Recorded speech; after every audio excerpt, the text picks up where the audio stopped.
Now, last year I read a book that described the way the world works in ways better than I can, but I completely agree with it. And so since I read something I completely agreed with, I immediately concluded the author was a genius.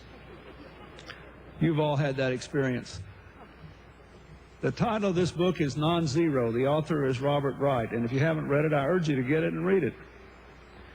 Stripped down to its essentials, Wright's arguments essentially is this: from the dawn of human association to the present day, the interactions of people within and among societies have grown steadily more and more complex, making people more and more interdependent. Interdependence requires people to look for, in the words of game theory, from which the book gets its title, non-zero-sum solutions. Now, in game theory, a zero-sum game is like a presidential election or the NBA Finals. In order for one side to win, somebody else has to lose. A non-zero-sum game is a peace process. In order for one side to win, the other side has to win. Both have to win. I believe that the defining characteristic of the 21st century is global interdependence. We see it in economics, in information technology, in culture, in advances in the biological sciences, in the shared security threats of AIDS and global warming and terrorism and weapons of mass destruction.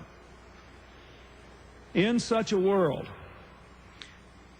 we must recognize that we have to look for zero-sum solutions, non-zero-sum solutions. We have to look for solutions where we can all win.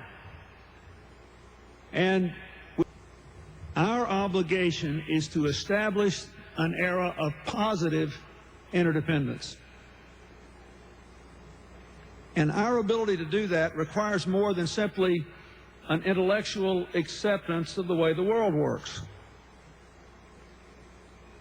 To achieve the higher level of consciousness that we have to find to make the most of the modern world, we literally have to achieve personal, psychological, and spiritual victories over impulses that are deeply embedded in human nature.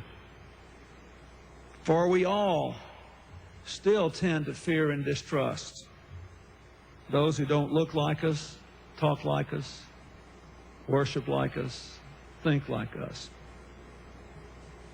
When you're afraid of somebody and you don't trust them, it's a short step to disliking them. If you dislike them, it's a short step to hating them. If you hate them, it's a short step to dehumanizing them. And once you do that, it's not very difficult to justify killing them. But it all starts with the fear of the other. And we must, a fear, I might add, that was once quite rational when people came out of caves and there was limited food.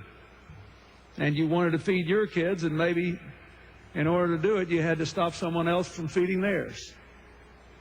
But with every passing year, when we become more and more interdependent, those kind of fears have to be abandoned for a higher level of thinking and feeling. We have to believe in interdependence, and we have to believe that we will be better off.